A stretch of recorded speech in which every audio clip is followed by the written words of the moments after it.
Kembali lagi di channel saya ya Alex, di mana kita akan membahas seputar Piala Dunia 2026, tentunya di konten analisis abal-abal episode yang ke-10.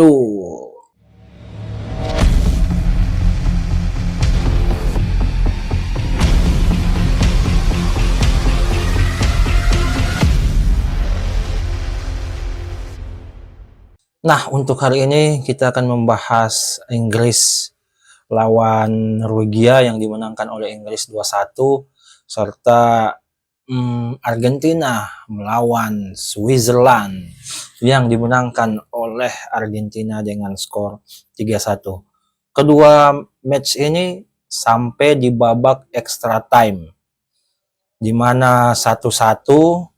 Terus Inggris menang di babak extra time 2-1, begitu juga Argentina menang di babak extra time 3-1. Inggris dan Argentina layak menang karena waktu Inggris lawan Norwegia itu saya nonton, Norwegia tuh udah kecapean dan gak jelas itu pemain-pemain Norwegia.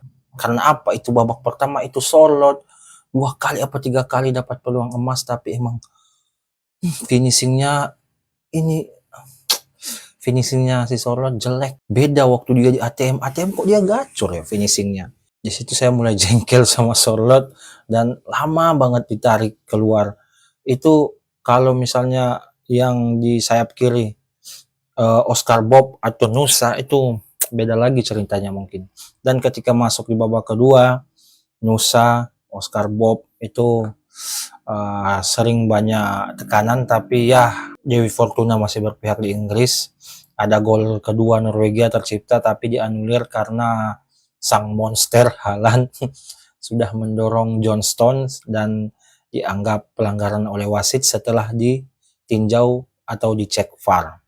Tapi ya itulah yang terjadi. Haaland walaupun mencetak 7 gol sepanjang turnamen Piala Dunia, tapi harus dipulangkan oleh Inggris dan Inggris masuk semifinal. Terus yang kedua itu Argentina lawan Swiss. Nah ini nih, Argentina kan selalu aku bilang itu pertahanannya tuh bapuk. Terbukti waktu mencetak gol pertama McAllister lewat corner dibalas oleh Swiss, dan ketika gol Argentina pertama tercipta, Swiss langsung menyerang loh.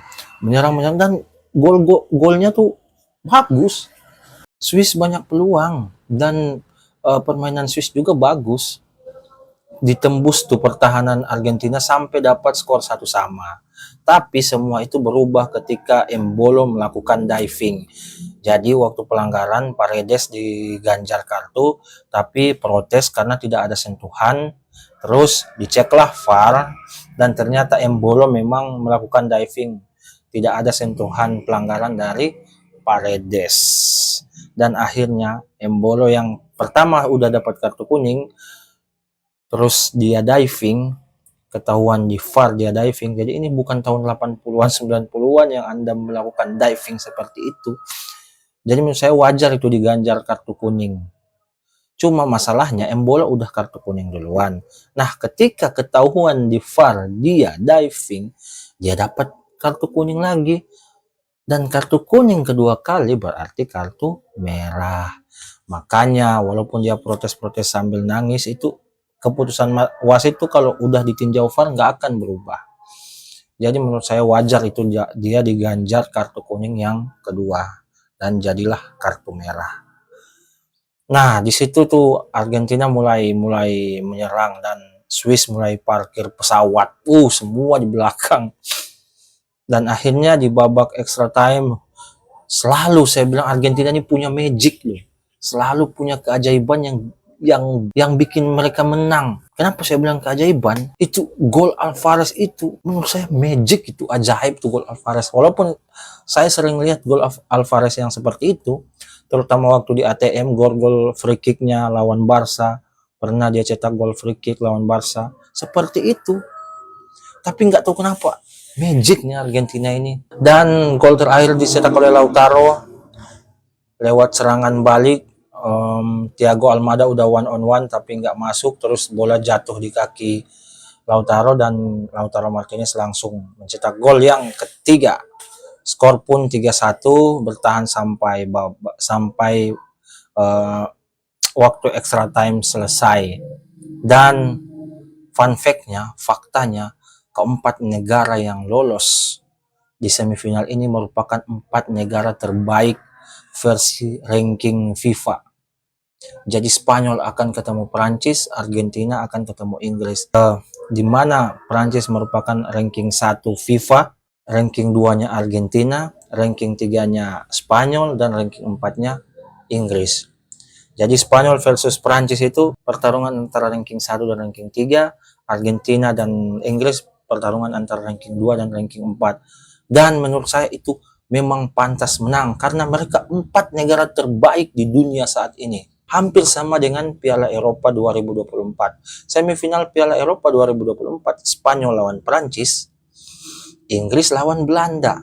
Tapi kali ini karena Piala Dunia, jadi Belanda digantikan oleh Argentina dan terjadilah semifinal terbaik sepanjang sejarah di mana keempat tim terkuat peringkat FIFA teratas masuk semuanya di semifinal. Karena biasanya ada kuda hitam yang lolos, tapi kali ini emang pure empat-empatnya negara terkuat di dunia saat ini versi FIFA. Dan dari semifinal ini akan banyak kejadian. Saya tidak bisa memprediksi karena siapapun bisa menang, siapapun layak menang. Jadi kalau udah semifinal ini menurut saya tim manapun layak menang. Spanyol bisa saja menang, Perancis bisa saja menang, Inggris, apalagi Argentina. Dan saya punya beberapa versi final, tergantung teman-teman sekalian mau pilih yang mana. Apakah akan terulang lagi final Piala Dunia 2022 di mana Argentina ketemu Prancis? Ataukah akan terulang lagi final Euro 2024 di mana Spanyol ketemu Inggris? Atau apakah akan terjadi finalisima yang tertunda di mana juara Eropa ketemu juara Copa America, Spanyol versus Argentina, di mana ini juga final idaman para fans-fans Barcelona, ataukah yang terakhir final idaman para fans Real Madrid, yaitu Inggris versus Prancis, Mbappe versus Bellingham. Tinggal dipilih final mana yang kalian inginkan. Tulis di kolom komentar. Dan keempat-empatnya itu ideal dan layak masuk final. Jadi tulis di kolom komentar final mana yang kalian inginkan. Kalau saya nih, kalau ditanya ke saya, final yang saya harapkan itu Spanyol lawan Argentina karena saya cules. Itu dulu untuk video kali ini. Nanti kita akan kembali di video-video berikutnya. Bye-bye.